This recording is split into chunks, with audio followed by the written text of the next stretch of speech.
DotLife,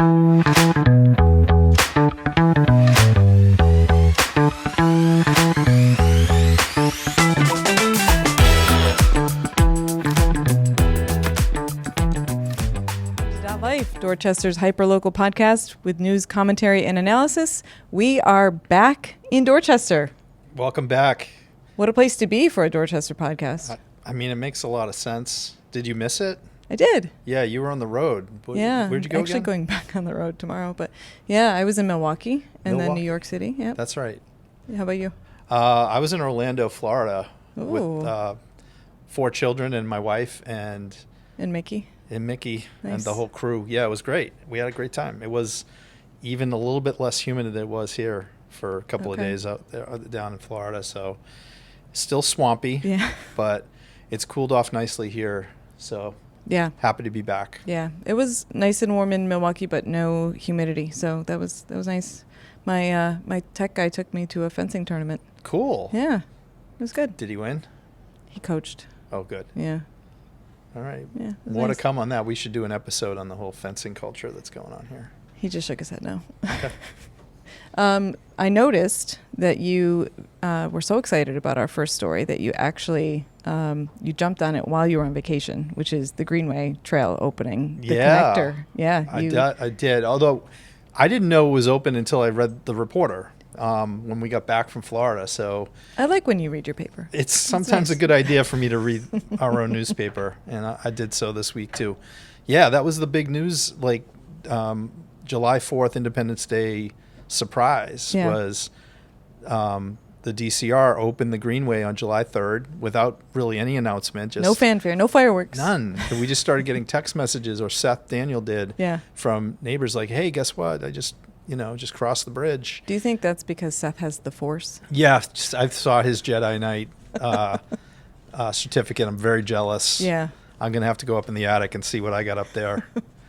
But yeah, Seth got several messages quickly on last Thursday morning saying, "Hey, it's open." And I think our first show we were talking about, when is this thing going to open? And it was delayed, right? It was supposed to be like May or something, April? It was delayed, and there wasn't really a clear answer to why. Okay. But I think we've figured out the mystery now, and folks who've been on, have you been on yet? No. Okay, you're going I to check haven't been it in out. Dorchester. That's right. All right. Well, you'll be out there soon Yeah. enough. We wrote it on July 4th. And you'll notice part of the boardwalk, the kind of the cantilevered bridge that's there by Marcy Boulevard. We should say this is between Tinian and... Yeah, we're talking about Yeah. the new section of the Neponset Greenway that's a little under a mile between Tinian Beach and Marcy Boulevard that now allows you to take a safe passage instead of, taking your life in your hands on Victory Road or Marcy Boulevard or wherever. You now have like a dedicated path, and there's a couple of crossings, but they're safe, and we tested that out. So this has been in the works for many, many years, actually. Like I was going back digging through the crates the last few days on the Neponset Greenway saga, and this really is going back 4 decades Wow. or more, actually, of people talking about, hey, why don't we cut through here? But really over the last 5 years, this project kind of came to fruition through planning and funding and legislative approvals, etc. But it's just a mile between Tinian Beach and Marcy. But that connects now. You can go seamlessly from where? Yeah, you can go seamlessly from Hyde Park, Okay. roughly like Mattapan, Hyde Park area, Paul's Bridge, the Martini Shell for folks who are in the Hyde Park. I know we have a huge Hyde Park listener pool, so thank you. Shout Those out of you on Esteban and Luke. Yeah, everyone on Truman Parkway who's watching us right now, they know what we're talking about. But you can get a bike, and there's a dedicated path along Truman Parkway, connects to Mattapan Square, and then to me that's where the Greenway really takes off, is when Okay. you get to Mattapan Square, and it cuts through. There's a 1.5 mile section that goes from Mattapan Square to Central Avenue, that opened in 2017 with a beautiful bridge called the Harvest Bridge. Yeah, that is beautiful. That's really cool. This is the latest and the greatest segment, I think, so far, which is this stretch between Tinian and Marcy. And the coolest element of it is right by the gas tank, where you can now go, kind of on a shortcut through the backside of the gas tank and then you come out to this vista on the harbor with this raised boardwalk. People have probably been wondering what this thing is. It's not a part of the expressway. It's not a new road. It's the new section of the Greenway with raised boardwalk and a couple of carve-outs, like bump-outs, where you can sit on a bench or sit on your bike and take in the harbor views. The gas tank is a prominent feature of it, which, for some reason this keeps popping up. It's really a special, new addition. And then you can continue on to where, though? You can go all... Well, you can. You can continue on Marcy Boulevard. So there's a little stretch there that's tricky still. And there's been, we'll talk a little bit about this, there's been some commentary online about, well, this isn't great.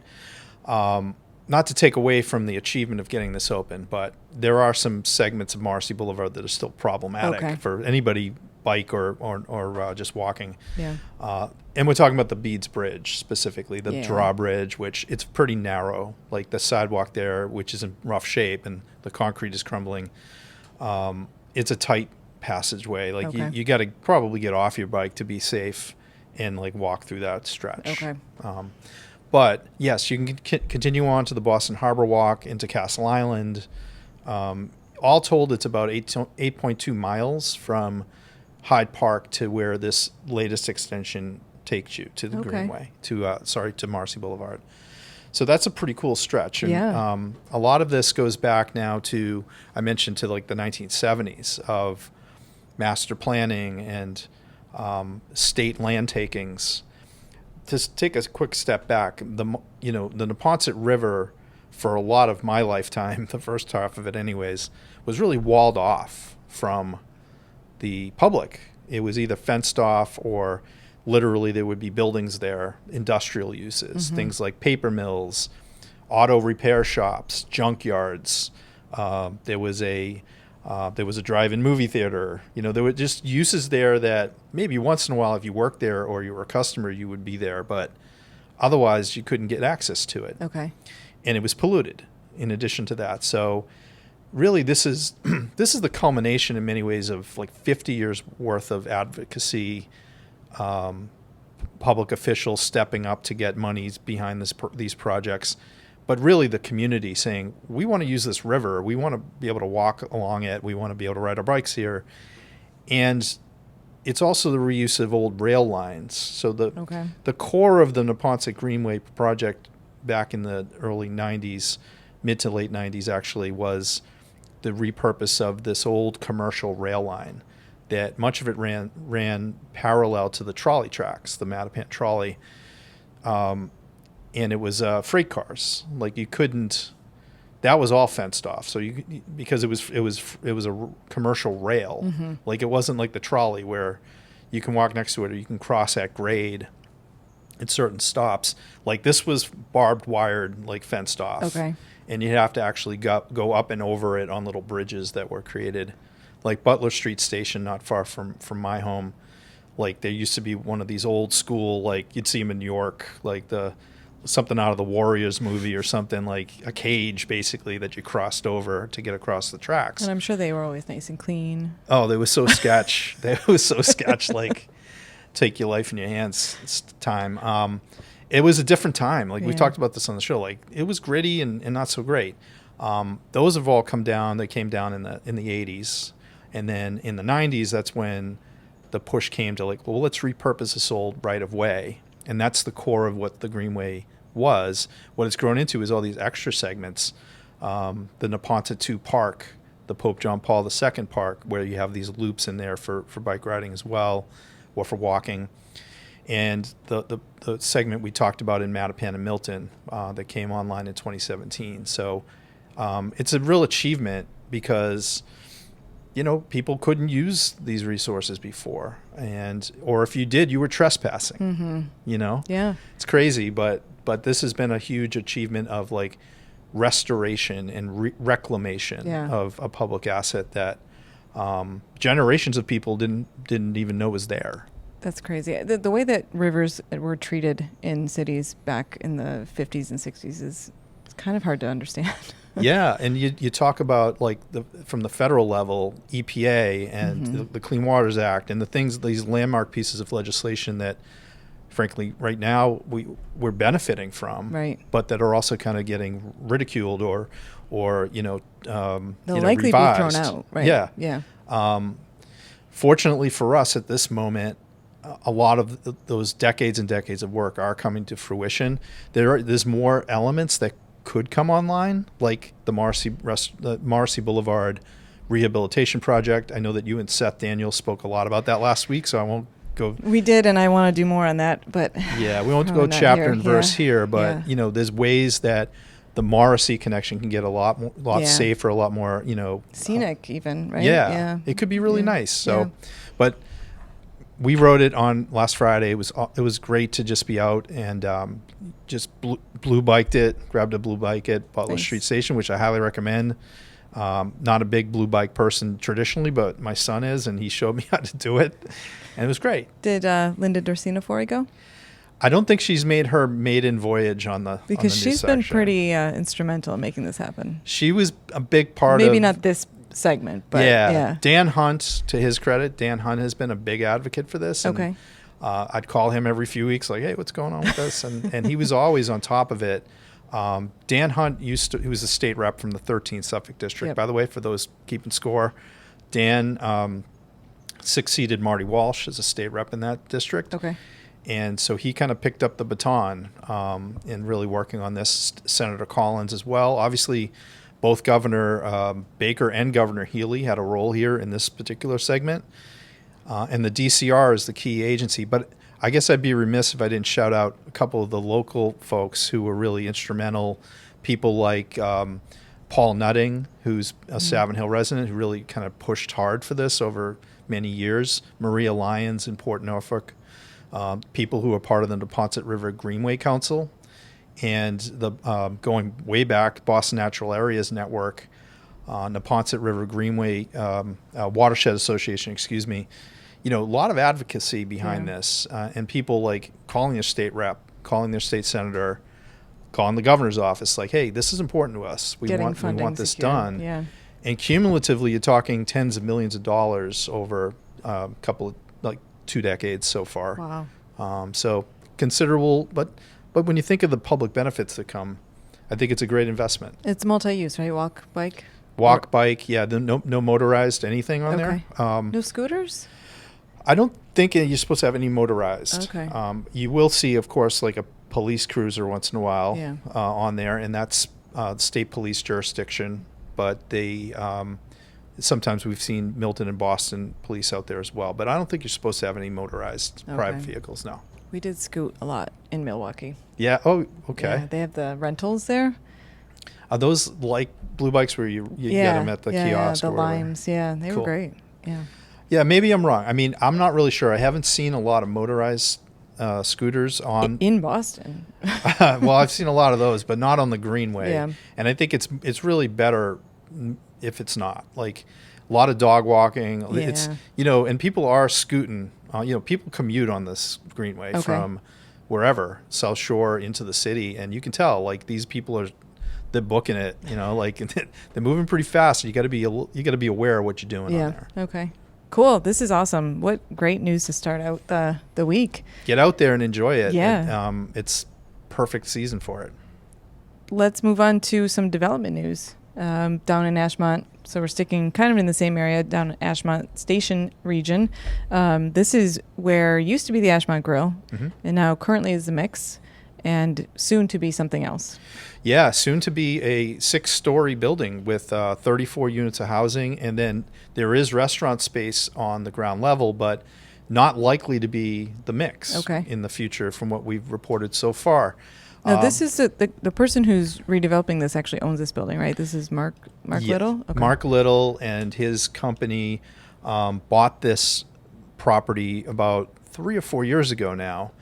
And his intent all along has been to redevelop it. But in the meantime, he's been leasing the building, which obviously, as you mentioned, was Ashmont Grill, to another restaurant owner. It's actually 3 men who own it, own the business. They're leasing the space. And one of them, Rufus Falk, we spoke to this week. And Rufus said to us, he said, look, the Mix was always intended to be somewhat of a temporary use here. There's more of a pop-up theme. They did not dump a lot of money into like a total rent. They didn't do a gut reno of the Ashmont Grill, for instance. They sort of did a facelift. Sorry, Rufus is one of the restaurant owners or one of the building owners? He's one of the restaurant owners, Oh, of the mix. okay. There's 3 partners. Yeah. Because they own something else, a seafood. Lobster Kings? Lobster Kings. Yeah, that's right. Lobster Okay. Kings is kind of the food brand behind it. Okay. And And they then- were trialing this mix idea, right? Right. I think that they wanted to kind of do a proof of concept here. Okay. That their concept being they wanted to they called it bringing up to, downtown to the neighborhood. Okay. And sort of a club vibe to it. It's obviously got like a lot of entertainment components to it, somewhat of a nightclub vibe some Yeah. days there. But the food is important to it as well with Yep. the Lobster Kings branding. But they said right up front that this is more of a pop-up, and that eventually they knew that this building was going to be earmarked really for a larger new building that will have residential. So I think Abacus, Mark, was basically like, I need to do something with this building while it goes through development, zoning, and permitting and stuff financing. like that, right? I think he had other projects going on. Yeah. I believe he's doing another project in Dorchester right now, Okay. up by the the Boys and Girls Club. That's right. And I think he's doing, isn't he doing the one where the church used to be in the triangle on Talbot? I think that's a different developer. Okay. I think that's James Baker who's Oh, doing you're that right. one. Yep, but you're right. but Abacus is doing things across the city, Okay. and I think he also has something in Lower Mills That could be going on right now. Yeah. So I think it was probably just sequencing projects for him. Mhm. But now he just filed this proposal with the Boston Planning Department on July 3rd. So this news broke on the day that the Greenway opened too. It's a busy news day for Seth with me out of town as well. But this Peabody Square, which is where we're talking, this is 555 Talbot Ave, across from the fire station. Everybody who lives in that neighborhood knows what I'm talking about. It's just going to be a bigger building. It's 6 stories, Mhm. and it's kind of it'll be a dense use right in that site. Ashmont Hill neighbors behind, have been accustomed to going to the Ashmont Grill or the Mix now for about 25 years or so. Yeah. It'll be a difference. And what Rufus Falk of the Mix told us this week is that they don't expect to come back into this building because it's going to take a while to, it'll be demolished, the current building. Yep. And in that interim time, they need to find a new home. Right. And I think what they'll do, from what Rufus said, was they're hoping to find new space in Dorchester in the good. same zip code if possible. Yeah. And they're also looking in Roxbury in 02119. So For a second location? possibly, Or, yeah. that's He cool. left the door open that it could Good. be a second location. Yeah. I think the Mix has been a popular destination. It's drawn an audience from across the city in a way that Ashmont Grill did too, in its own way. Ashmont Grill would have people coming from Milton as well and from suburban communities. The Mix was really an urban crowd, and it's black-owned restaurant group. The vibe in there, the music, the Much more clubby. the karaoke, Yeah. which good stuff. That we really need that in the neighborhood, yeah. and it filled a niche and a void that was missing. Yeah. So there's regret about that closing down. We're hoping that they can find a comparable space, maybe something even bigger. Yeah. And that a Roxbury location makes a lot of sense too. Yeah. So I personally hope that Rufus and his team find something, over the next few months that would be a place they can transition to before this building construction project starts. But we have a ways to go here. Like this is just entering the city zoning, and planning department review. So I don't think we're going to see any real activity there probably until next year. So they actually presented, this is Rhodey, right? They presented at one of the Civic Association meetings recently, and their design is really thoughtful. The way that they're positioning it into that area, the way that they think about foot traffic and community more than just what are we doing on this parcel, which I think is really, and sustainable building materials, things like that. Right, you're talking about Road A Architects, which Yeah. is another Dorchester-based company. They're actually in the South End, but the two principals live in Dot, and great guys. pretty much everything that they've done that I've seen, in the Dorchester context has been a home run. Yeah. So I agree. I like the look of this building. I think, 6 stories, fits in with what we've seen with the Treadmark building, with the Caruth building down the block. So, and it's right by the Ashmont station, so Right. It doesn't need a ton of parking or anything like that. it doesn't have any parking. Right. So, and I know some people Yeah. hate that, but it's what city planners want them to do Yeah. too. So, Right. in fairness to some of the developers who are like, well, that's what we were told to Right. do. Right. And so this is, you can read more about it in the Reporter this week, obviously, but there will be a restaurant there. Good. I want to be clear. There's a ground level retail. Sushi. There you go. Sushi is coming up a lot in this show. It's Food comes up a lot in this Somebody show, Bill. one of your other guests though said that he has a sushi spot in the neighborhood. Was it Joel Richard Yeah. who was talking about? Yeah. is a I don't sushi- believe Joel. I haven't seen it. I mean, not since the hot pot place closed. I went to Van the Shabu. I went to the conveyor belt one. Yeah, what'd you think? Yeah. I'm not that technical, man. I couldn't figure it out. Yeah, you need to bring teenagers or smaller children Yeah. to Somebody figure to out run that it stuff. for me. That's yeah. what I do anyways. Yeah. Not a big fan of the conveyor belt situation, to be No. honest. So Yeah. We won't get into that. okay. So that's one last point on that. The mixed catered Dorchfest. They had a tent there, and it was great. People Big loved hit. it. Yeah. Did they bring lobster? They didn't because they were worried about it not holding up well over time. So they brought chicken, and Okay. the chicken was really good. Yeah, I've heard excellent things. Everybody raves about the food at the mix. So wish these guys the best of luck, as Yeah. well as Mark Little and his Yeah. team. People investing in Dorchester, we love it. Yeah. Yeah. And a new restaurant. Let's bring it on. Let's go. So we're gonna transition out of your editorial from this week, Mm-hmm. which is sounds- a lot less fun. Sounds like I'm in trouble. Yeah. Yeah. What are you We doing? are kind of in trouble. That's the Yeah. point of the editorial, and kind of a lot of people know about this. The Boston Globe's been doing some good coverage of this. It's coming to a head, and we're talking about the court system, Yeah. Dorchester Court, but elsewhere too, Boston Municipal. I mean, all this across is the a state. problem across the country that public defenders are not.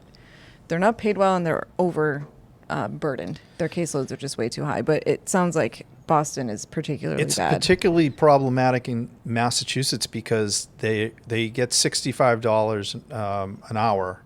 That's crazy. In that caseload, which I get it, to a lot of people, lay people, including me, that sounds like a lot of money. In the context of attorneys, and specifically public, court-appointed attorneys, it's like half of what people are getting in neighboring states, like New Hampshire, other Maine. court-appointed attorneys, Right. not other. Public defenders. Right. They're getting, minimum $100. Some Yeah. of them are getting $140 in New York, Right. Rhode Island, other states.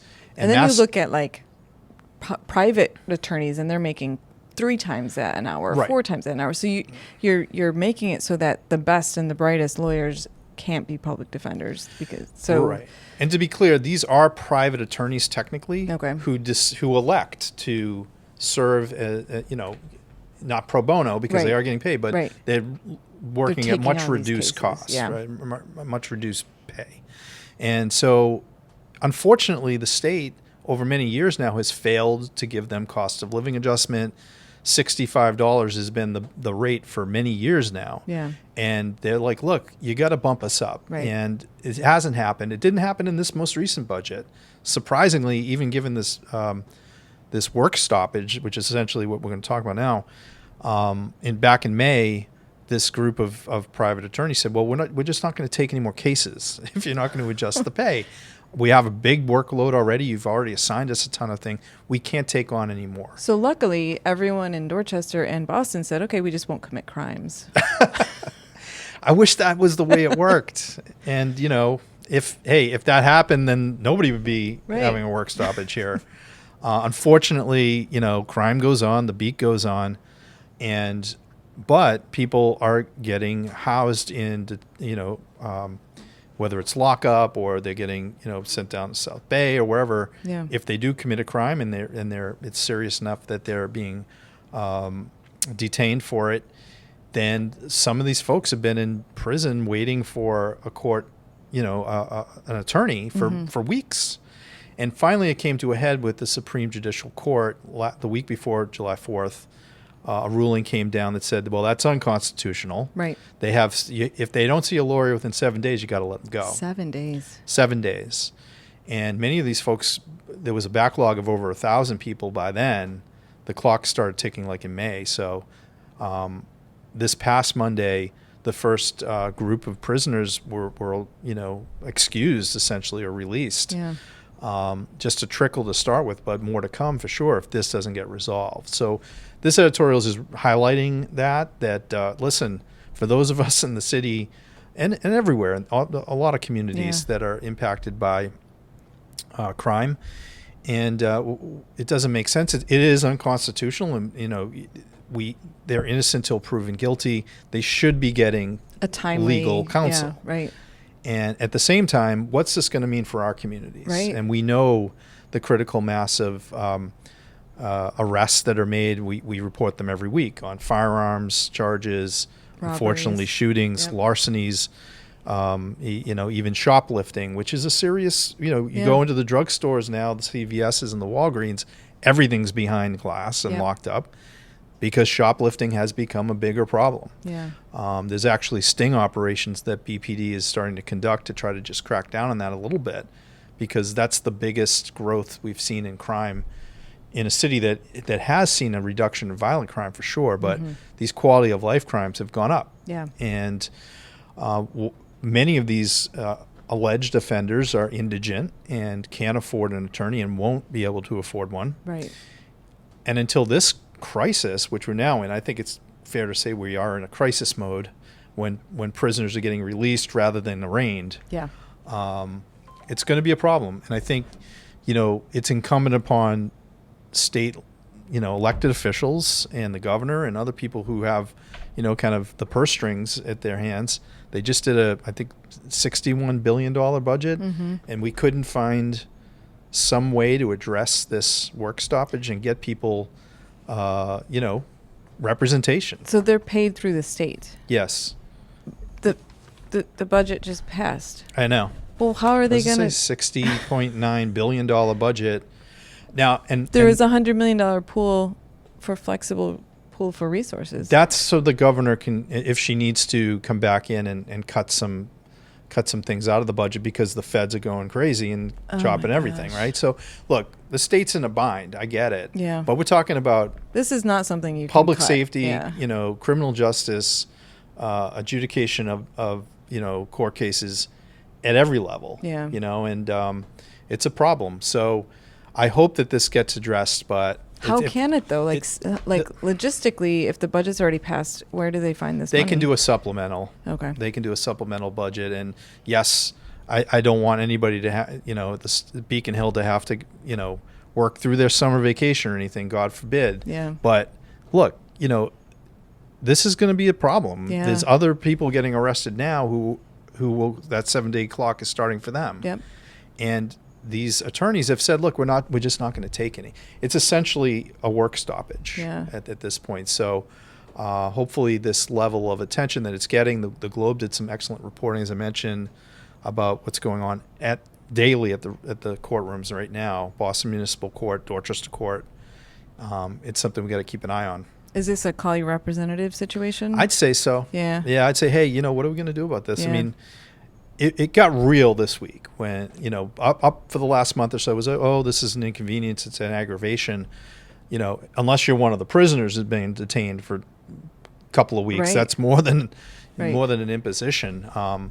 But for the public at large, I think it's now going to come into focus that, no, this is a serious problem. Everybody wants to, and sometimes I think people do inflate the public safety risk that we have in Boston. I mean, sometimes, and especially in the political season, that can happen. This is a real problem. There's no quarreling about that. Right. All right. Well, last story. On that upbeat note, right? I don't know if I've told you this, but I have a plot in my backyard where I grow peas. Really? No, you never mentioned that. Garden peas are my favorite food. And right now is when garden peas are ripe. So every morning I let my dog out and I go eat peas out of my garden. snap peas, like the real crispy ones. Yeah. So those are good. No, the like you shell them and eat the pea out of the shell. Yeah, they're excellent. I think you may be transitioning to the farmer's market story on page 1. So once those run out, I'm going to need a new source of I was peas. going to say, why don't you just bring them down to the corner and sell them yourself? No, I'm eating them. They're mine. Oh, okay. Well, if you run out, and it sounds like you're going to at this rate, going to. The farmers markets, it's farmers market season in the city starting this week officially. With the big one that we've highlighted is the Greater Ashmont Main Streets now runs the farmers market right outside Ashmont Station. Drozier Plaza, yep. Drozier Plaza, thank you. Vince Drozier, God rest him. That's the site. It's going to be every Friday starting this Friday throughout the summer, and I think it's like 2 to 7 or something, 3 to 7, something like that. Yeah. But it's not just a farmer's market. It's got all kinds of vendors and artisans selling things. It's got vibes. It's got music. It's got music. Yeah, they're talking about like a pop-up cafe situation going on. And it's great, but it's not the only one. So we focused on 4 different ones this week. The Urban Farming Institute, which is in Mattapan on Norfolk. The old Clark Fowler Epstein farm, if I got that right, is on Fridays has a Fresh Food Fridays farm. They distinguish themselves by being an actual farm. They're a stand, not a market. Right. Yeah. Because they don't have vendors come in. They sell their own food that they grow right on the site, which is cool. Awesome. And that's a terrific take. They also offer all the same benefits that the traditional farmers markets do with the SNAP and other discounted prices. So that one is underway already. So go check that out. All right. And then the Cobman Square one, which is on Saturdays, starts. I think it's next weekend. Where is that? It's right in front of the Second Church in Cobman Square. Yeah. And so that one's a traditional one. And then Mattapan is already underway too. Mattapan Square, that's also on Saturdays. That's up and running. So there's plenty of places to check out locally. There's a couple of others too. There's one in Milton right over the river. Okay. I believe that's on Thursdays. And I believe Dot House Health also still runs one on Dorchester Ave. Do you have a go-to? I'd be partial to the Greater Ashmont one. It's the close one for me. But I think the Urban Farming Institute one is awesome because it's also this, like 18th century farm that's been restored and it's a trustee's property, isn't it? It was the Historic Boston Inc. Did the work to restore it, and now they've essentially sold it to the Urban Farming Institute, which is the one that the group that runs it and manages it, and they do a terrific job, like programming there too. They have jazz afternoon, evenings, like all kinds of cool programming. If you haven't been to the farm, the Clark Fowler Epstein farm, check it out. It's really cool. It was a nightmare for a long time. It was like a decrepit, like the spooky house you wouldn't go to on Halloween. You'd skip the whole block. It was bad news, overgrown and everything. It's such a beautiful property, the way they've restored it with all the farm use all around it. Nice. What else is going on this week? What are you doing? We have a lot. We have a loaded schedule on family events and things, but we are going to probably stop by the night market, which is coming up Saturday. We talked about it last show, or 2 shows ago now, but the Boston Little Saigon night market. Little Saigon night market is that's going to be a big deal because it's going to shut down Dorchester Ave. So just from logistical purposes, but on with the fun quotient, it's going to be a good take because there's lots of food vendors. There's also live music. And a beer garden and all kinds of stuff for... it's Saturday night, right? The 13th? It's the 12th, I think. Okay. So it's a Saturday, the 12th. Saturday, yeah. And it's also like an afternoon into nighttime event. Nice. It's going to be like thousands and thousands of people come out for it. So be aware. Will Ballet be there with Banh Mi? There is... I didn't see Ballet on the list, but there's definitely Banh Mi vendors there for sure. And... like Cocoa Leaf, which is a terrific cafe in Fields Corner, is one of the vendors. Le Madeleine, which is a Quincy Vietnamese restaurant. They're really good. Nice. And I know that because my daughter's named Madeline, so we have to go there once in a while. Dorchester family that owns that too. Cool. Anything else that you're looking forward to next week from a news standpoint? What else is coming up? Seth, since I was away, I'm catching up still, Yeah. but Seth Daniel always has like a whole bunch of articles on tap. I know he's writing more about that shoplifting issue. Okay. And he's working on a couple of those kind of policy things that a little bit deeper dive, and it needs a deeper dive on what's going on with the budget and Yeah. like what local projects are in jeopardy because of what's going on federally. And we still have to unpack a lot.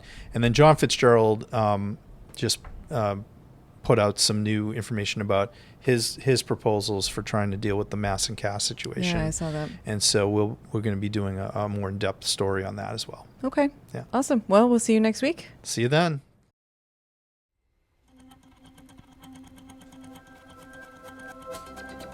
DotLife is sponsored in part by the Dorchester Reporter, Dorchester's own community newspaper and online home for all things Dorchester at dotnews.com. The Reporter, owned and operated by the Forry family, has been laser focused on Dorchester and the surrounding neighborhoods of Boston since 1983. That longevity and experience shows in its award-winning coverage every week. The Reporter is our go-to source for authentic stories about the people, places, and events that matter most to our daily lives. We are proud to partner with The Reporter and Dot News. And you can support the important journalism provided by The Reporter. Just go to dotnews.com to subscribe today. It's the best deal in town and helps keep our local community journalism alive and well.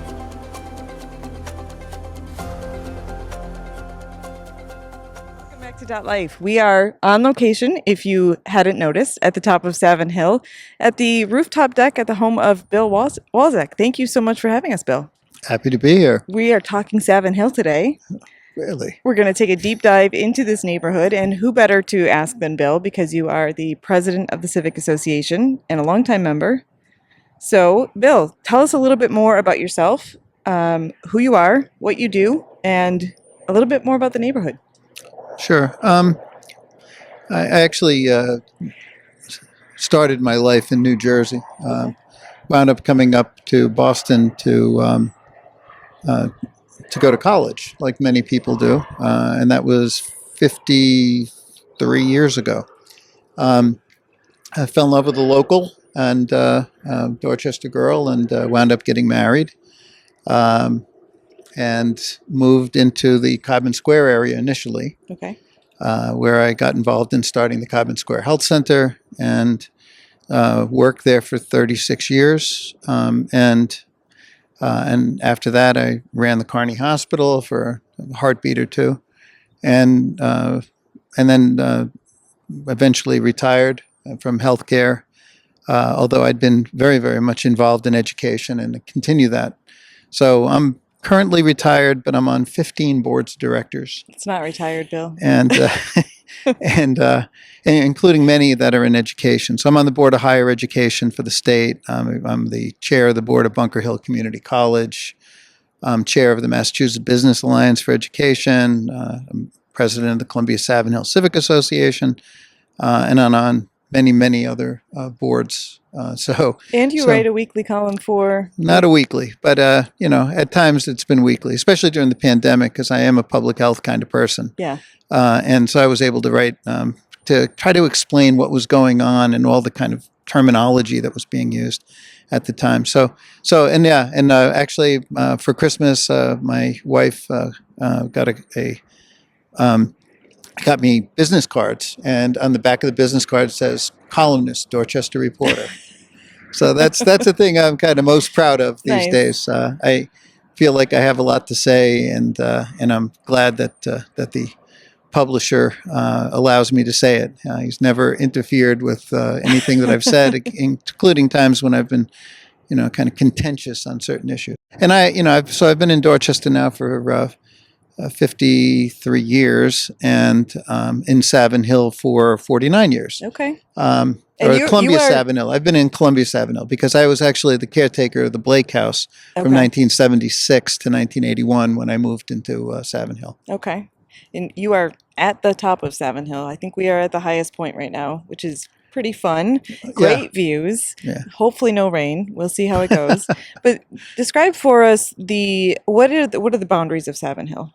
Well, the Columbia-Savin Hill Civic Association was actually a merger of two civic associations. Okay. The Columbia Civic Association and Savin Hill back in the 1960s. The civic associations, by and large, were parishes, parish boundaries. So something you can read about in Gerald Gamm's book, Urban Exodus, where he plotted out the maps and found out that the civic association map was identical to the parish boundaries. Okay. But anyway, so Savin Hill was St. William's, Columbia was St. Margaret's, and so the joint of that, with a few changes over the years, is basically Columbia Road to Stoughton Street, down to Pleasant Street, to Hancock Street, to Freeport Street, to Morrissey Boulevard, and then back up to Columbia Road. So, population, somewhere between 15 and 20,000, depending on how you define it. And a neighborhood that's relatively homogeneous, but with significant populations of Vietnamese, Hispanics, African Americans. But it's an interesting neighborhood from a number of perspectives. 02125 is considered one of the most diverse zip codes in the United States, and we're the kind of the eastern half of 02125. There is some Logan traffic that we're picking up. So yes, there is an airport not too far from here. Some people would like to shut it down. Some people are upset about the fact that UMass kind of blocks part of our view. But in any case, they're here to stay. I don't think we're doing anything with Logan anytime soon. Yeah. So you had an article not too long ago where you talked about, or actually I think it was in the historic filing for the neighborhood. There's almost a bisection of the neighborhood, which is this eastern portion that we're in now, and then there's the flats. Right. Can you talk about the difference there, and then what defines both of those?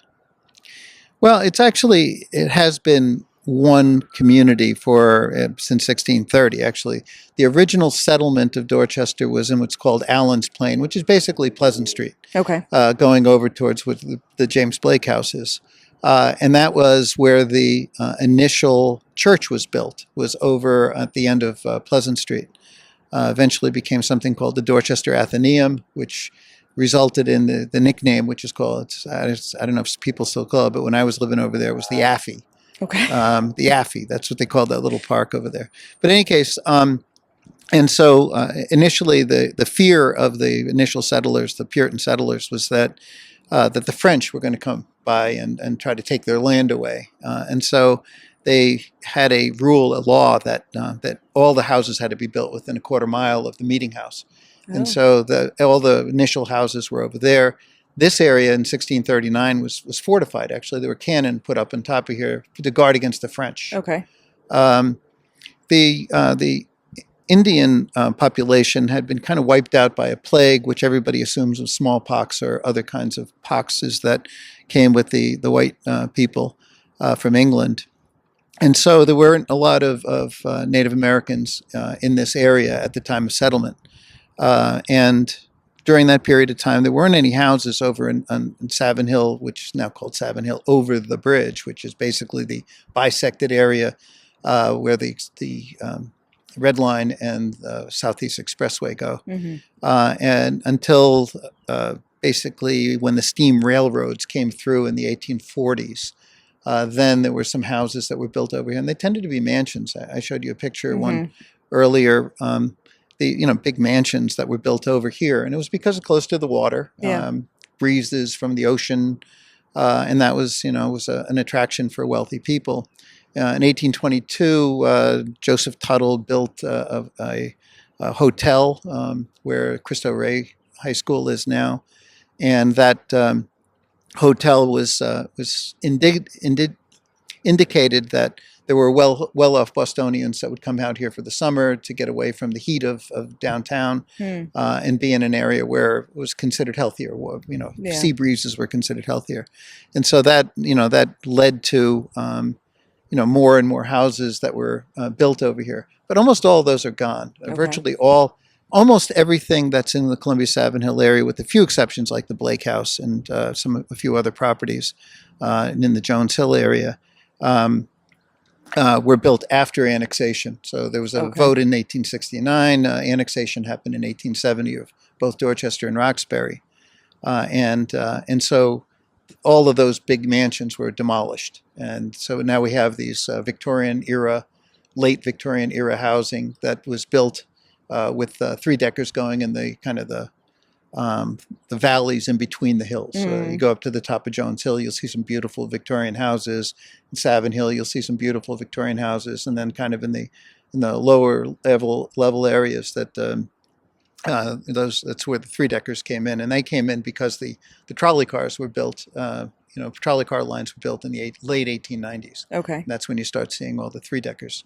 So overall, there's some original housing development after annexation that you'll see houses here. There was a panic or a recession in the 1870s that resulted in most of the early houses after annexation being built in the 1880s and 90s, and then the 3-deckers in 1900 to 1920 when basically they stopped being built.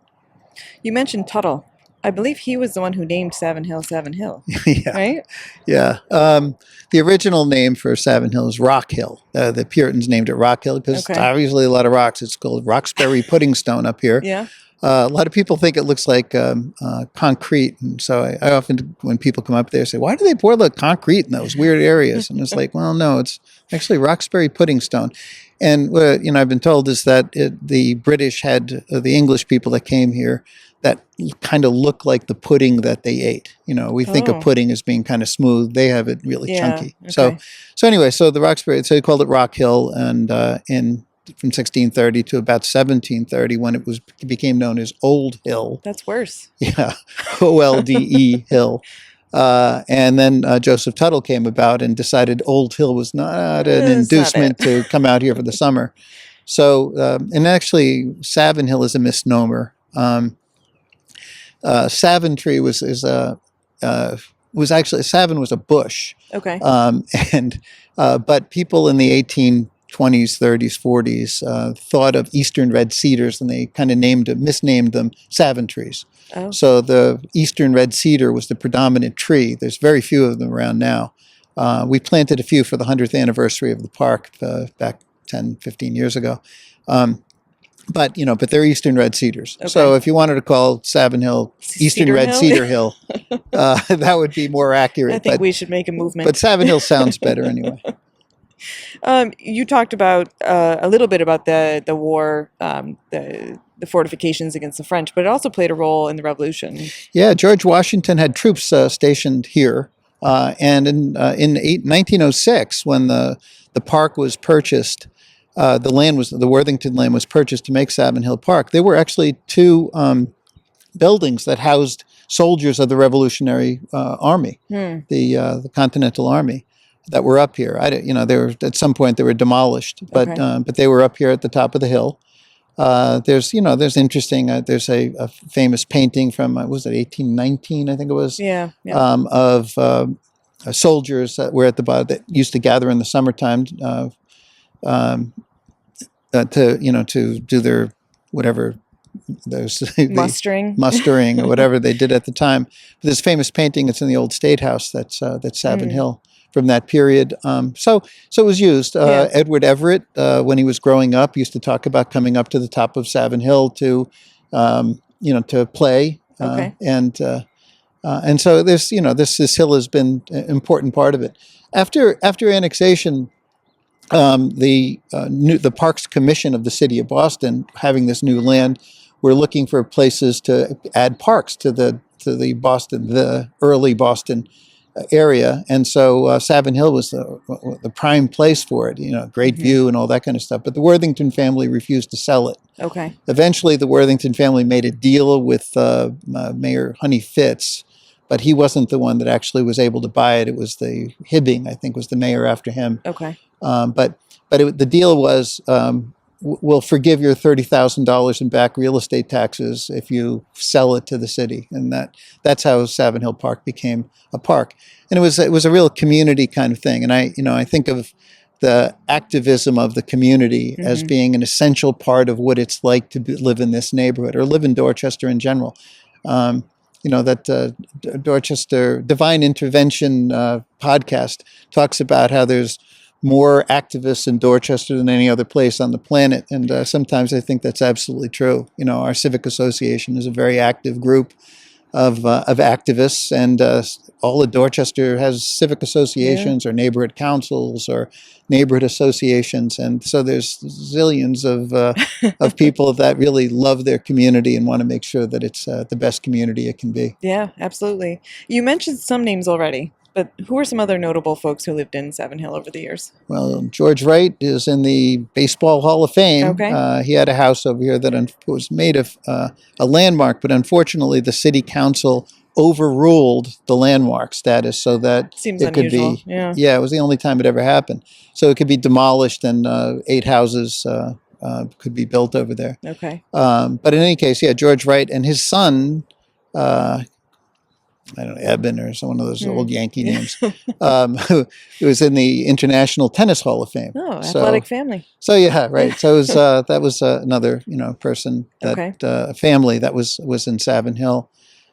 Kit Clark, you see a lot of Kit Clark buildings or the Kit Clark Senior Services and all that. She lived down on Savin Hill Avenue, and she was very, very important to me in establishing a program at the Dorchester Court that resulted in me finding this house. Okay. So then how I wound up buying this house was, was thanks to a court program that I wrote a grant proposal that started, and we had a little bit of difficulty with the Judge King at the time, and I went to see Kit Clark, who I'd met a few months before when I was living at the Blake House, and she said, if you ever have any problems, just come see me. And so I said, I had this idea for having a court program where the children, the young people that were convicted of crimes would have to, clean up parks, and went to Judge King, and he said he wasn't interested in it. And she said, "Hold on for a second." I called up Judge King as I get to the courthouse and said, "I want to talk to Paul King. Tell him it's Kit." Now, Kit was important because she was actually the head of the city Republican committee. Okay. But it was a Republican governor that appointed Judge King. Okay. And so, and she used to have really these picnics over at her house on Savin Hill Avenue that had, Ed Brooke, Senator Ed Brooke, and Governor Frank Sargent, Richardson, what was his name? Elliot Richardson, people like really famous people that would come to Savin Hill for those picnics. But anyway, she called up Paul King and said, "This young kid wants to start this program, and that's going to clean the parks in my neighborhood." And you said no, and so she hung up and said, "Go back and see Paul King." So I go over there, and he said, "You didn't tell me you knew Kit." So anyway, that program is. If you see the white vans along the side of a highway with people cleaning up, I started that in 1976 at the Dorchester Court. But in any case, at some point, somebody called up the judge and said, the Savin Hill Park's a mess, and it was. Yeah. And so I came up here, and we were up here for like a couple of weeks with the people cleaning up. There were pieces of cars. They used to bring cars up here and burn them and push them off the cliff and stuff. Gosh. It was really nasty. Yeah. Some Wahlbergs too involved in that. But anyway, Mark Wahlberg. Mark Wahlberg was Pepperell Street, right? Yeah. Well, he was up here a lot. Mark and Donnie. And I used to call the cops on him all the time. But in any case, so we were up here, and this old man came out, and he said, thanked us for cleaning the park, and then he showed me his house, and I was like, whoa, this has a great view. Yeah. And I asked him if he was ever interested in selling to give me a call, and 4 years later he called me. So and you put this roof deck on. I put the roof deck on because it was a great call. It's a beautiful place. In any case, so this I lived in the Blake House, and that's kind of an interesting story too. I became a probation officer because of that program that I wrote a grant proposal for, and at one point there were after busing started, there were some really bad things happening over by the Blake House. And some kids used to gather behind it, and they'd go out and stone buses as the buses would go by. And so the people that were living in the Blake House just left suddenly, and the Dorchester Historical Society was afraid that somebody would burn the house down. Yeah. And one of the members of the board said, "I know this guy is a probation officer." So he called me up, and just so happened I was taking courses in colonial history at UMass Boston. And so it was a perfect place that I said, God, I'm happy to go there. So I wound up, going there thinking I'd be there for a couple of weeks, and I stayed for 5 years. So I wound up at the Blake House, and I love that house. It's such a magnificent house, and thankfully the Historical Society never had enough money to kind of ruin it like they ruined the Paul Revere house downtown. But a lot of the stuff in that house is original. The chamfering, the gigantic beams.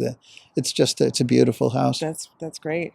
Were there any mob ties in this area? I feel like there were definitely some shady dealings on Savin Hill at some point. Yeah, Don and Holly Walsh will tell you that just before they bought their house at the bottom of the hill, there was a shooting in back of the house where, one of Whitey's people chased a guy and shot him, killed him.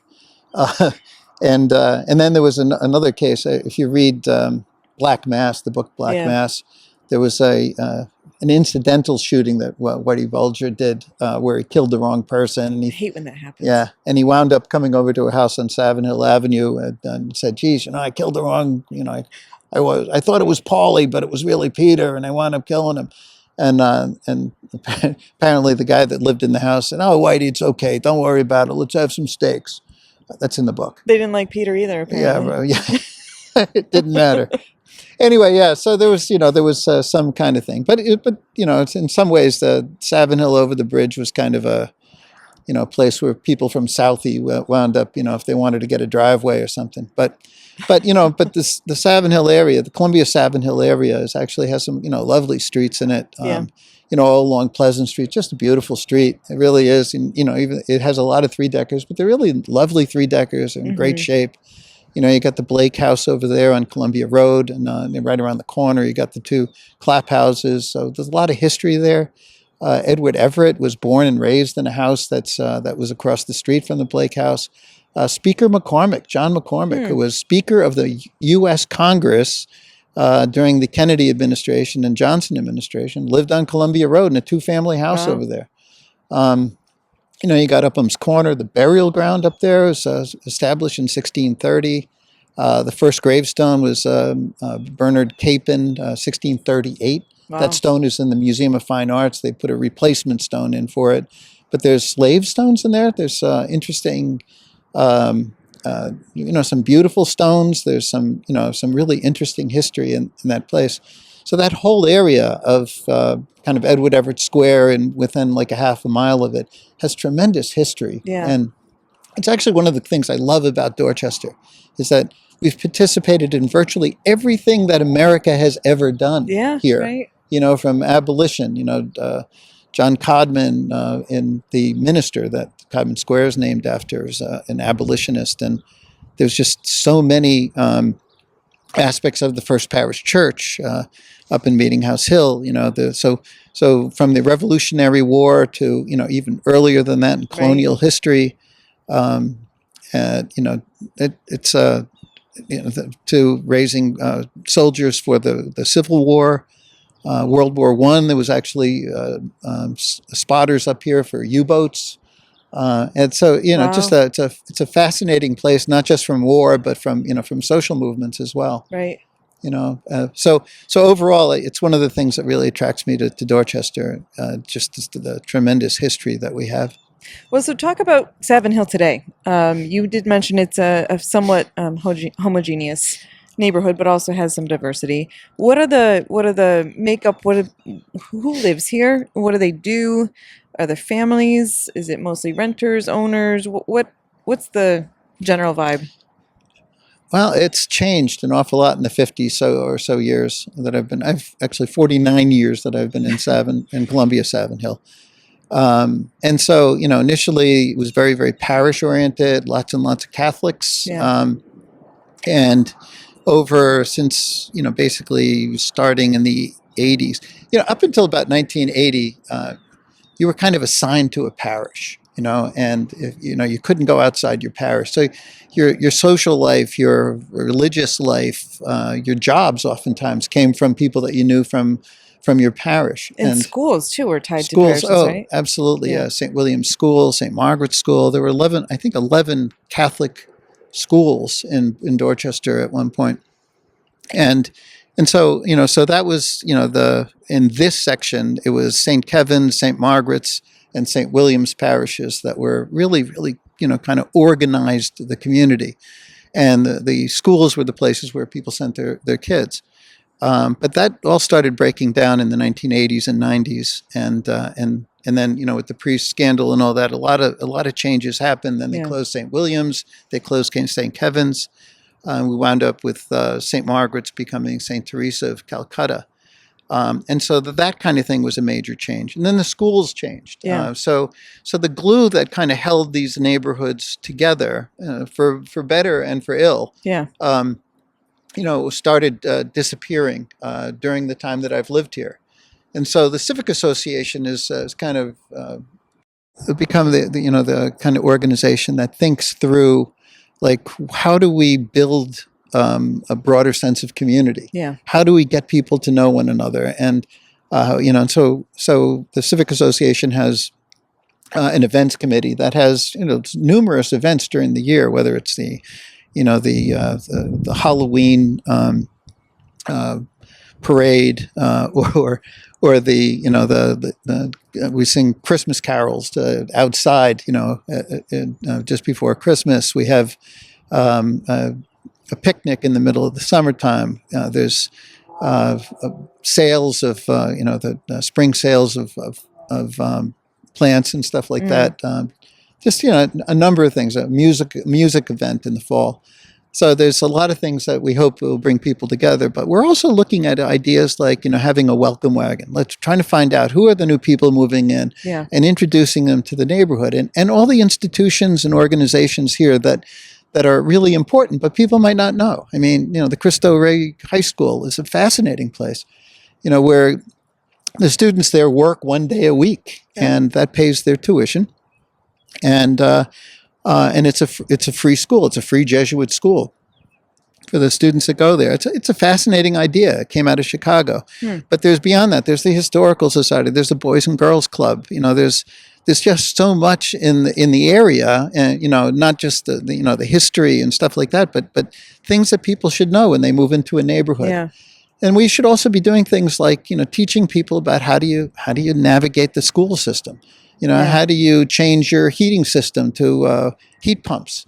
Yeah. Those are things that a civic association can do that maybe used to be done by other kinds of entities or organizations, but civic associations, need to and are stepping up to try to do that kind of work that used to be maybe done by the church, by the priests, or by the neighbors who went to those the churches and things. So you would go there for church, but you would meet people, and then they would tell you.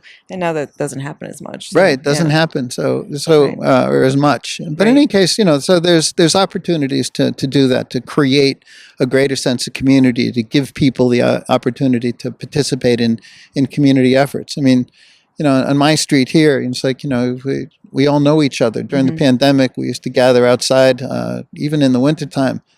Pass around some brown liquids, and just enjoy each other company 10 feet apart. Right, right. But that's the kind of thing that that good communities have, is that opportunity to get to know your neighbors, to know that you have support or help. And it helps you through times like COVID. Yeah, and it's part of our goal. We have, and the other thing that civic associations do is represent communities' interests when there's development going on. Yeah. Right now, there are about 10,000 units of housing that are planned or being built within like a mile or so of where we're sitting right now. Wow. That's a lot of units. To be double the population of this area, and there needs to be thoughtful process on it. And we don't think the city is doing a particularly good job at comprehensive planning for how do you deal with that kind of population increase? What are the needs? Right. Is our infrastructure good enough for it? What do you do about transportation? Do we need schools? Are we going to build family housing, or are we going to build single units? Right. Single bedroom. Single bedroom or studios or whatever. Those are all really, really important issues if you're going to establish a community that's good to live in. Right. There's this whole thing about the 10-minute neighborhood. You should be able to get whatever you need within 10 minutes of where you are. Yep. those are all really important things that civic associations can do. Yeah. And Columbia-Savin Hill is That's doing great. that kind of stuff. We have various committees that work on it. We're, looking at what could happen in Glover's Corner, which has about 20 acres of developable land. And we want to make sure that whatever's built there is in harmony with the community, and also where, we think about things like, do we need a school? Where's the open space going to be? Grocery stores. Right. Yeah. So those are essential ingredients of good communities, and civic associations can help with understanding that. We're not opposed to housing. We understand the need for housing, but we want to make sure Thoughtful that development. density happens where density can happen, Yep. and density doesn't happen where it can't happen. Yeah, I agree. I want to talk about transit as well in that conversation. Savin Hill has rail, highway, thoroughfares like Morrissey, which is a mess. Parkways, excuse me, yeah. But Savin Hill, Morrissey Boulevard is a parkway and should be considered that way. Although it is not treated that way. Yes. And you have a yacht club. So you've got 2 yacht clubs. Yeah. So you've got all modes of transit kind of covered here, as well as the planes and helicopters that are circling now. How does transit shape this neighborhood? How do people think about transit in this neighborhood? What does it need? What does it have too much of? Well, obviously we need a public transit system that is excellent. We might need to look in a different city. And what's his name? Filling. Is that his name? Filling, yeah. I mean, I was listening to the radio, and he had this tremendous applause. So people like him, and they think he's Train Daddy. Yeah, right. Yeah. They think he's doing a good job. But we really need to have a public transit system that works really, really well. I don't think that falls squarely on Filling's shoulders alone. I think it's a systemic problem, and he's, I think, doing a better job than others. But you have to really take into account all of the different factors. And our political people have let us down for decades now in terms of making sure that infrastructure was taken care of. They did they did quite a job with making sure that people can zoom through the neighborhood here. But without taking into consideration the impacts, the public health impacts of things like that. Yeah. I keep on, bringing out the point that there have been numerous studies indicating that if you have evergreen trees planted along superhighways, that it mitigates the impact of the pollution on there. In addition to slowing down traffic. Yeah, but we don't get that. No. Our highways are a mess. There's trash all over that. They never clean up along the side of it because they don't believe it's their job. If you go down to down the Cape, as I drive down the Cape, you see that they cut the grass along the side of the highway and they pick up the trash. Mm-hmm. They don't do that in Dorchester, and they cut down trees along the side of the highway because it interferes with the billboards. Those are the kinds of things that we need our government to pay better attention to and deal with. The graffiti all over the place is just outrageous. It's amazing to me that we don't have a means to be able to get rid of that. You look at it and you say, well, what are the state police doing? Can't you get them to find out who limo is and all these different people? You drive down the turnpike, and on the signs across the turnpike, above the turnpike, there's graffiti. That means somebody crawled up there. You have to applaud their ambition. Yeah, or put it to at their better acrobatics. use. But in any case, I'm just shocked at the inability of our state government, our state Department of Transportation, to actually deal with things like the graffiti that's omnipresent. Yeah. And so one of the things that civic associations can do is make demands. Are they going to be listened to? We're still waiting. But in any case, we have somewhat of a bully pulpit to be able to yell about some of the things that we believe ought to be happening. But public transportation really, really important. There is a Savin Hill T-stop on the red line. There is, which drops you right off across from Savin Bar Kitchen, and then next to McKenna's, and it's all that area. That's a little our little downtown area. Yeah. One of the things that we also want to do is we want to make sure that we have a business group that represents the interest, kind of a Main Street type of thing. And so we're in the process now of negotiating a grant from one of the developers that would allow us to do things like support a Main Street or a similar kind of entity that would coordinate the businesses and that are in the kind of from Upham's Corner over to Savin Hill and along Dorchester Avenue to make sure that whatever their needs are met, and to deal with issues like, how do you deal with transportation and why is it always so difficult? And one of the reasons is we don't have comprehensive planning. The city of Boston does things by parcel by parcel development. So it's like, you can have a lot that's immediately next to another lot that's being developed, but they don't act like they're coordinate. They don't no coordination between it. Right. So, development is definitely. I've actually been speaking with a couple of folks to bring them onto the pod. Hopefully, we'll have that conversation, and maybe I'll bring you back on for that one, Bill.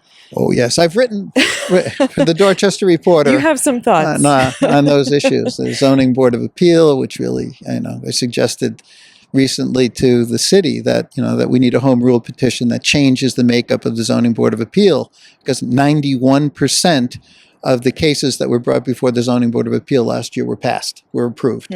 So it's like there is no zoning when the Zoning Board of Appeal essentially overrules everything that has to do with zoning. Right. Well, speaking of economic development, I always ask, final question, what's your favorite place to eat in Dorchester? Well, that's it's a very difficult thing to say just one. It's like I'll give you a couple if you need. Well, no. I know what I like, but overall, when I moved into Dorchester, we had almost nothing. Yeah. We had the Englewood Diner. I can tell you that, and I love it. I still remember the Englewood Diner. It was a 24-hour operation. Oh, nice! Right That's across rare from in Ashmont Boston. Station. Yeah, that was a fabulous place. $1.60, you get a whole dinner out of it. But anyway, they're gone. Although the Englewood Diner was in that movie Perdition Point, Perdition, something like that. It was actually it was in that movie. They had moved the thing to some remote area, but it was actually the old Englewood Diner. Anyway, so everybody goes to McKenna's. That's your meeting room. You have a breakfast meeting, it's at McKenna's. You have a lunch meeting, it's at McKenna's. Sometimes I go down to Homestead, which is another great place in Dorchester for if you want to get a cup of coffee and have something really delicious to taste and have a meeting. Good place for a meeting. Anyway, but outside of that, the Comfort Kitchen in Upham's Corner is a great place, new place. The Via, and I never know how to pronounce it, Via Canuccia? I think it's Canuccia. Yeah. Another great new restaurant. But you got the old timers too. 224 Boston Street's a great place. Venezia. I've been to Venezia a couple of times in the last few months, and it's a nice place and has parking. So whenever somebody says, I'll come to Dorchester, but I need a place to park. It's like, hey, yeah, Venezia is good, and you can actually get there by boat if you have one. But yeah, there's just so many great restaurants. You got the Bowery down in the Bread. It's another great place for hamburgers. And we got this new Yeenies that's just opened up over here. And of course, the Indian restaurant, Shanti, another great place. So you did need more than one. Vietnam, Pho Hoa is great. I go to Vietnamese food. It's just, there's a lot of really great places in Dorchester. And I'm sorry if I've forgotten one. You can. That's one of the great improvements of Dorchester is that we have tremendously good restaurants that have moved in the past 20 years. I miss the Ashmont Grill. It was a great place. Tavelo's, is good as well. But in any case, but those are wonderful places to eat. And what's interesting was after Comfort Kitchen wound up in the New York Times. Yeah. All of our suburban friends started calling and said, tell us about this place. Will you go out to dinner with us? Because, there's still the suburbanites are hesitant to come to Dorchester, but they figured, well, if we were there, it would be okay, So, oh my gosh. But yeah. Via Canuccia actually made a New York Times list recently, too. Really? One of the top 100 restaurants in the country, I think. Yeah. No kidding. Yeah. Wow. Yeah, well, they definitely deserve it. It's they've done a great job. I'm just sorry that it's not a bigger restaurant. I would say the same for Comfort Kitchen. They're both smaller. Well, the Comfort Kitchen's opening up a new place over in Alston. I did not know that. Yeah, I saw it in the Globe. Okay. And then we got our Ghost Pepper and Savin Bar and Kitchen, and just at the bottom of the hill, so it's an easy place to get to. Yeah. So, yeah, and there's no lack of options. no for lack sure. of options in Dorchester, and that's one of the great improvements that I've seen in my 49 years here. Well, those are some awesome recommendations. And Bill, I can't thank you enough for letting us crash your place and check out this view. We're going to get a couple pan shots before we go, but thank you so much. Really appreciate it. My pleasure. Come by anytime. Thank you.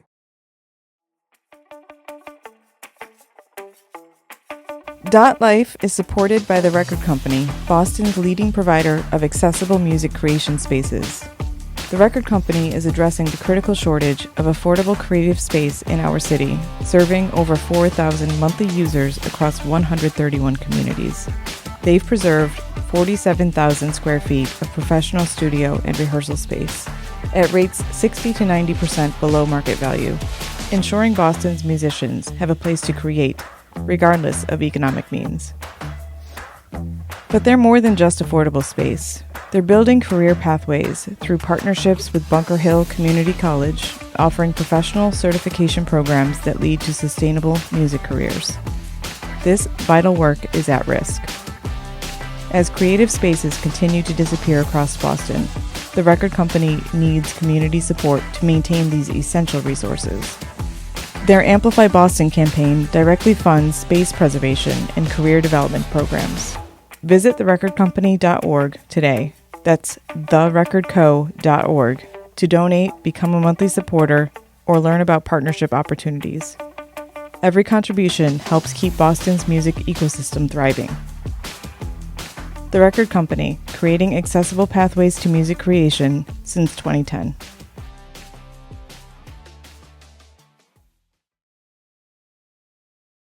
Welcome back to the DotLife podcast. We're here for this week's Tiny Dot concert with the Fred Woodard Collective. Hey, Fred. How you doing? Great to have you. And you've got some bandmates with you. Do you want to Yes. introduce Yes. yourself and them? Yes, my name is Fred Woodard. I play guitar with the band. And this is my daughter, Denise. She plays bass. Then my son, Frederick, plays violin. Awesome. That's really cool that you play with your family. Mhm. How long has that been going on? Well, Frederick's been playing violin since he was in the first grade. And as soon as he started to learn how to play, he started off, of course, in the standard traditional classical methods. And I showed him some blues, like a blues scale.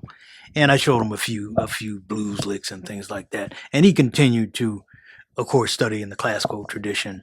But I gradually would show him some jazz stuff. And then we started to play together. We started to play like down in Harvard Square and some of the MBTA train stations and so forth. And the standard name for that sort of activity is called busking. So that's how he got his start with that, along with his classical training. How So- old were you at this point? When I started playing, or when we were When you were busking? I was 9. Okay. That's a 9 or cool 10. childhood activity a lot of Mhm. people don't have. Yeah, definitely. Is. And, then as time went on, he would sit in with my group and then eventually became a steady member of the group. Okay. Yeah. And what about Yeah. Denise? She, of course, learned some things on her own. She probably would be the best one to describe her experiences as a bass player. I started playing when I was 13, so I kind of picked it up pretty quickly. I kind of learned like the basics pretty quickly. So I started playing like busking with them when I was like 14, like 7th grade or 8th. Yeah, 7th, 8th grade. That's when I started, and then from there I just went with it. I really gravitated towards the bass. Like when I first picked it up, it was to play this song that I really liked. And I just listened to it and, found the notes on the bass, played it back. And that's how I learned my first song. And that's how I learned pretty much any song that I do. But, yeah. I love a female bass player. That's so cool. Yeah. Very, very unusual, but very cool. Yeah, rare breed.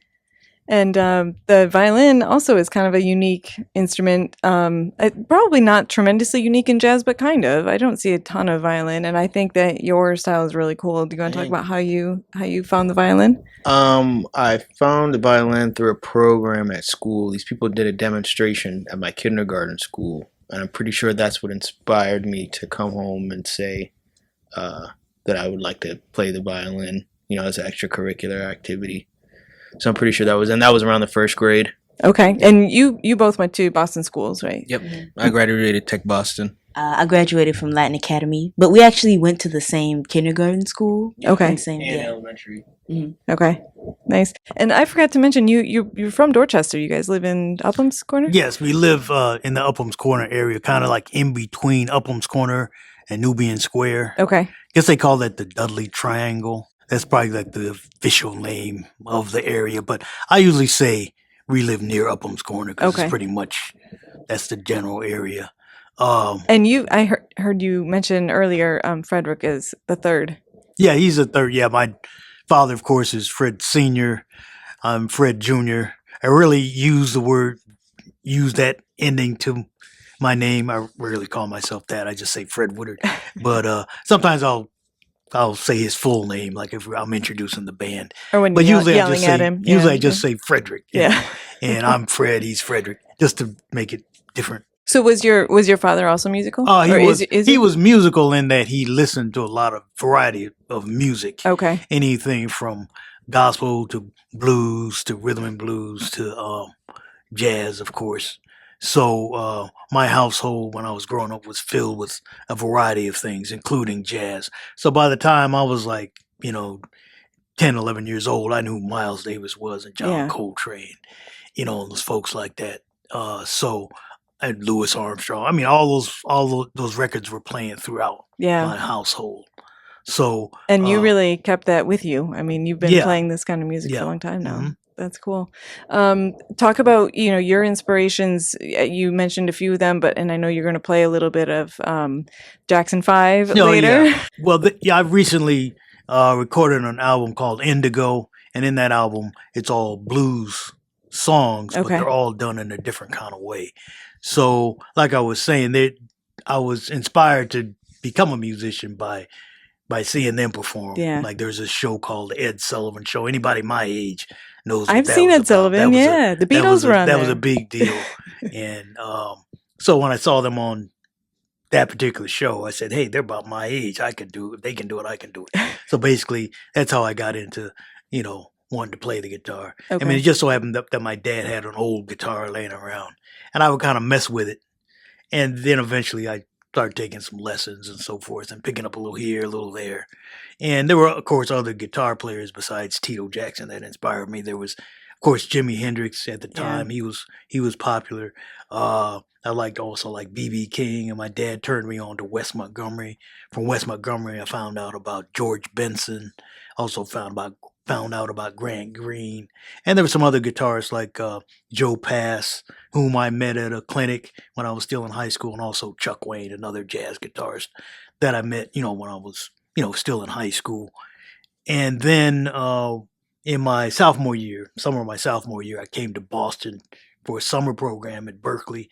At the time, it was called, it was a 7-week program, and it cost $1,000 for 7 weeks, room and board, everything. So through that experience, in which I learned a whole lot, met a lot of great people, I decided that I wanted to come to Berkeley for college. Okay. So And you had some other options you were considering. I had some other options. Of course, the University of Iowa, which would have been much cheaper. a little different. Yeah, and I would have been a business major. And the funny thing of it was, I was registered to go to the University of Iowa. I went through the orientation and everything. Then I got an acceptance letter from Berkeley. You're like, see So ya. I- and also you had mentioned a California school. yeah, there you were was looking at a school in California called Guitar Institute of Technology. I got Okay. accepted there too. That was just at the time it was just a 1-year program, and so I considered those are 3 schools I got into. Okay. So I decided it finally was Berkeley. So And how about you folks? Are you in school? Are you performers? Like what's the future for you? I recently graduated from UMass Boston. So, Congrats. yeah, I was a music major over there. Okay. Mm. How about you, Frederick? And then I was an electronic music production major. At You let Berkeley. me sit and fiddle with these chords, and you're an electronic. Oh, that's funny. I didn't want to get in your way. Some of the stuff I'd never seen. But Same, yeah, same. that was my major in college, Where did you go? Berkeley. Okay. So I'm an orchestra director for the Boston Music Project, and then I also perform like by myself, and then with a bunch of different groups, and then with my dad as well. So you guys are not going to stop. Like, this is going to be. I love it. And to answer your second question, right now I'm working with this organization. It's called Pudding Stone Creatives, and they do a bunch of different stuff like music, theater, dance. They like put on shows. Aside from jazz, obviously, what other inspirations, what type of music do you find inspiring or interesting? A lot. I like funk music, like soul, Motown type music. I like reggae a lot, like reggae and dancehall. Especially as a bass player, I think that's like one of the big genres that I listen to, especially for the bass lines. How about you, Frederick? My answer is pretty similar. I listen to a lot of jazz, a lot of R&B, a lot of hip hop, reggae, dancehall, soca, compa, Afrobeat, just like a bunch of different genres, a lot of rock. Yeah, so I have a lot of different inspirations from different places, Awesome. different genres. So Fred Jr. I first found you, I think you've played all of the Dorchfest events so far, right? Yes. People can come check you out. Anywhere else people can find you? This every year since 2016, I've organized the Dudley Jazz Festival, which is in the area where I live. So in that community, we have an organization called Dudley Street Neighborhood Initiative, and we have the Dudley Greenhouse and everything. So that's why I named the festival the Dudley Jazz Festival, because it's a neighborhood thing first and foremost, and I'm able to pull together every year 4 bands to play, including myself. So And when is that? It's going to be held in July 19th, Okay. at the Mary Hannon Park from 12 to 6. So it's an idea I had many years ago, but I eventually was able to make it come to fruition through a grant I got from the Riley Foundation. And then later on, of course, I wrote grants from other organizations like the Boston Foundation, and I think the city of Boston has an arts and culture department. I got some grants from there as well. So that's how I've been able to pull it off. And plus, me and my daughter played for I think the month of March. We played at a place in Haverhill called the Big Dogs. It's a nice. restaurant. So we do some gigs like that. Sometimes we do weddings, Do you have a social or a website you want to show? Oh yeah, I definitely have a website. I have, of course, I have my personal, Facebook page. Yeah. Then I got a Facebook page for the band Fred Woodard Collective. Okay. Then I got another Facebook page for the Dudley Jazz Festival. Okay. Then I'm also on Instagram, Fred Woodard. Then also the Dudley Jazz Festival is on Instagram. Okay. So those are the 2 main platforms I have, and I've got some things on YouTube as well. I haven't posted as many things on there, but you can find me online. I have a website also, fredwoodard.com, but that needs to be upgraded. Well, So- I'd love to hear you guys play. I'm excited to hear you, but before we get into that, I think you're going to be joined shortly by your drummer. So can you just talk about your drummer before he joins us? Yeah, Matthew is a former student of mine at the Roland Hayes School of Music. Now, the Roland Hayes School of Music is a public school that's on the campus of the John D. O'Brien School of Math and Science. And at one point, when I first started teaching there back in '94, we also serviced Madison Park High School.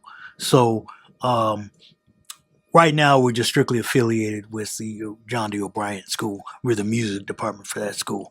So through that particular experience, I teach guitar class, and then I also after school taught a jazz band. Okay. And Matthew was part of that. And a young age, he was already could play very well.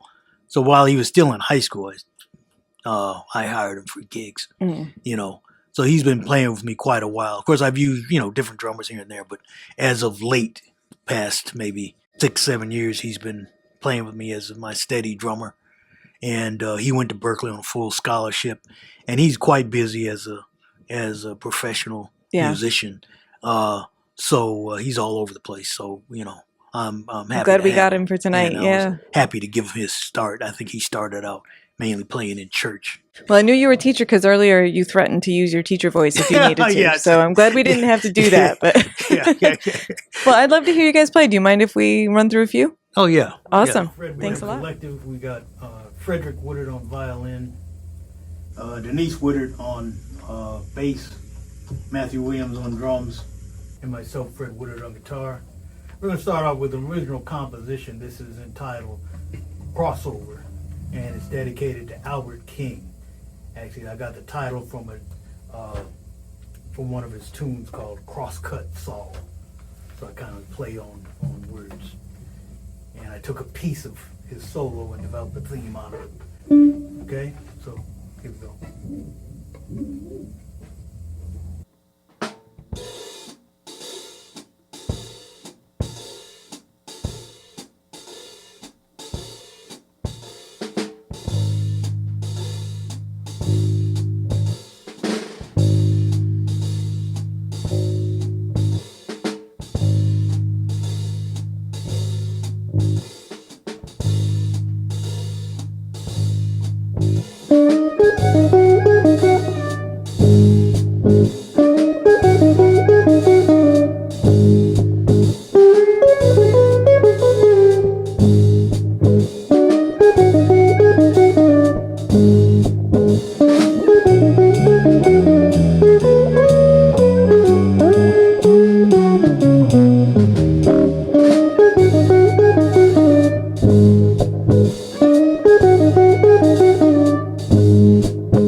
gonna now proceed to do something with different flavor, bossa nova flavor. This is by Carlos Antonio Jobim.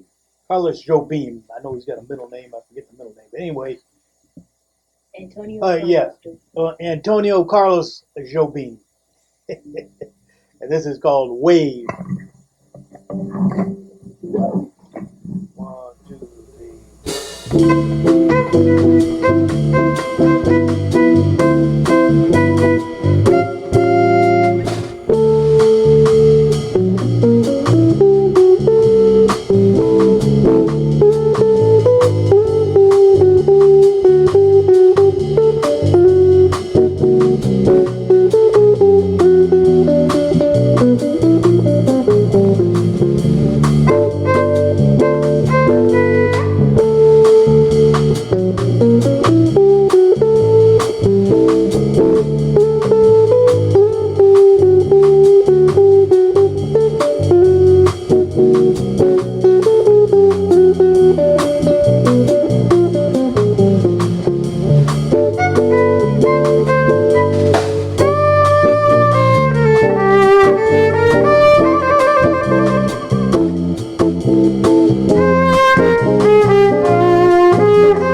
keep on moving here.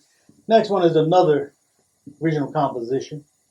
This one was written for a friend of mine that I met way back in the day at Berkeley. One of the first guitar players I met when I went to Berkeley. And he wrote out a chord progression that he sent around to all his friends and wanted them to write a melody on top of the chord progression. So this song is called Melody for Charlie.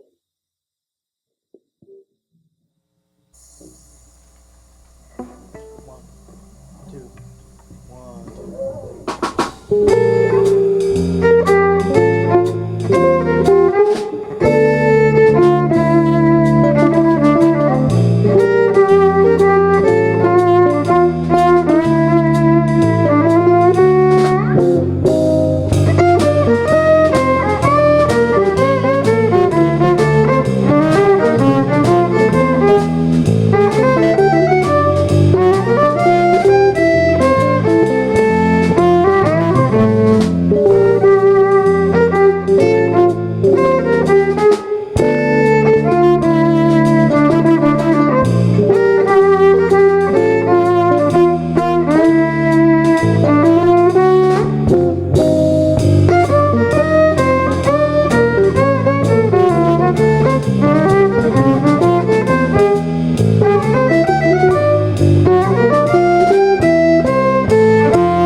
Yeah, melody for Charlie. His name is Charlie Duckett. Currently lives in Nashville, Tennessee. Good friend of mine. Now we're going to carry on and do something by Duke Ellington. This is called In a Sentimental Mood. We're going to slow things down a little bit. This features our violinist, Frederick Woodard Collective.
That was In a Sentimental Mood.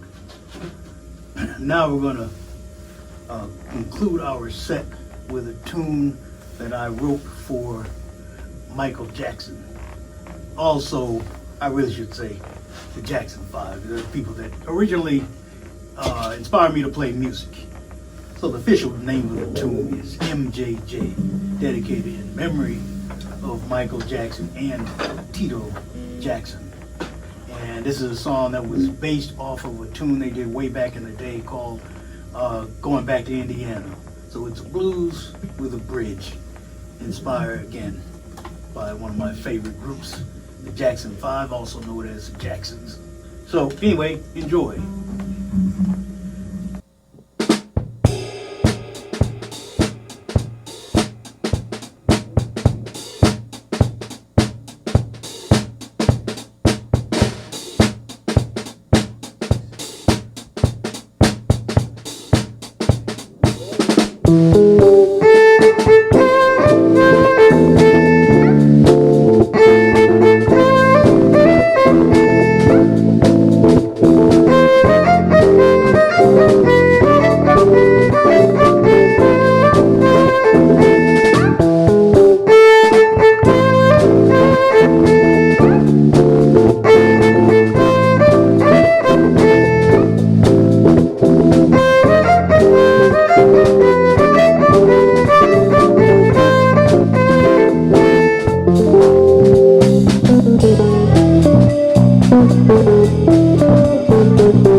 Thank you for listening to DotLife, which is available on Spotify, YouTube, and Apple Podcasts.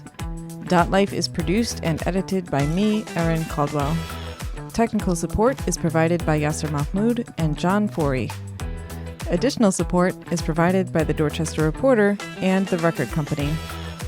Thanks to Bill Walczak, Bill Forry, and the Fred Woodard Collective for joining this week's show. We'd love it if you could share, subscribe, rate, and review the pod wherever you listen. If you're interested in supporting the podcast, visit dotlifepod.com for more information.